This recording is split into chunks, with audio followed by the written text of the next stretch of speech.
All right, I think this is recording. Let's take a look at this problem number 12. It's another radical equation, but this time we notice that there's two radicals in there. Again, when you have a radical equation, you have to start by having at least one of the radicals isolated.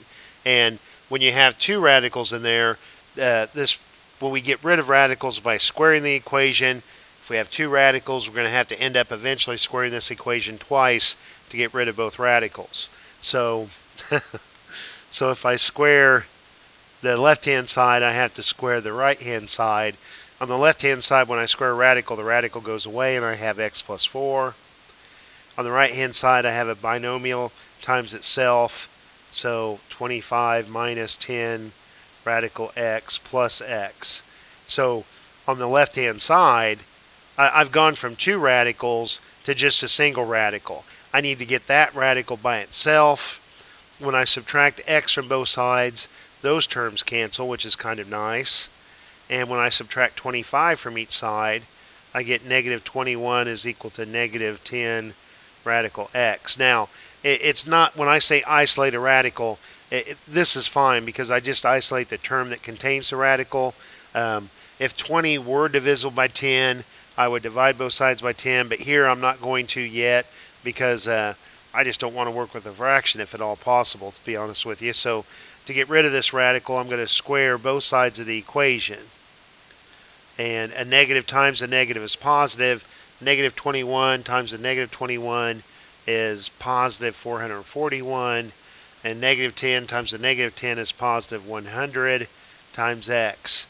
And for some reason, the most silly mistakes that people will make now is to divide both sides by 441. You've got to divide by the coefficient in front of x. So x is equal to 441 divided by 100.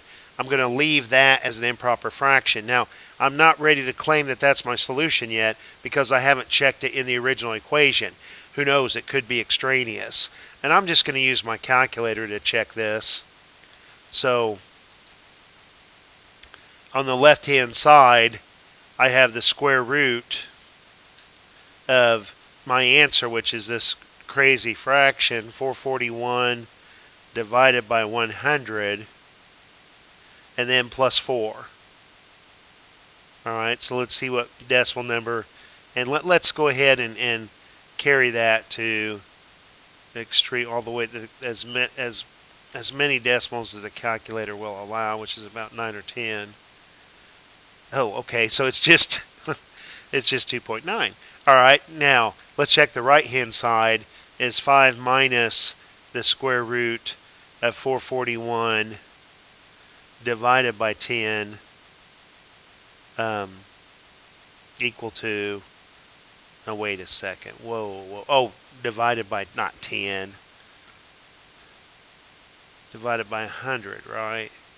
Oh, darn it. It's got to be underneath the radical. Why is it's not cooperating? All right, 5 minus. There's my 2.9. Okay, so it checks. I thought it would. So that's our solution. Sorry about me fumbling around with the calculator. But hey, it goes to illustrate.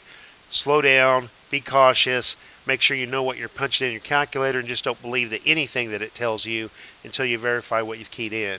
Hope that helps, and I'll talk to you later.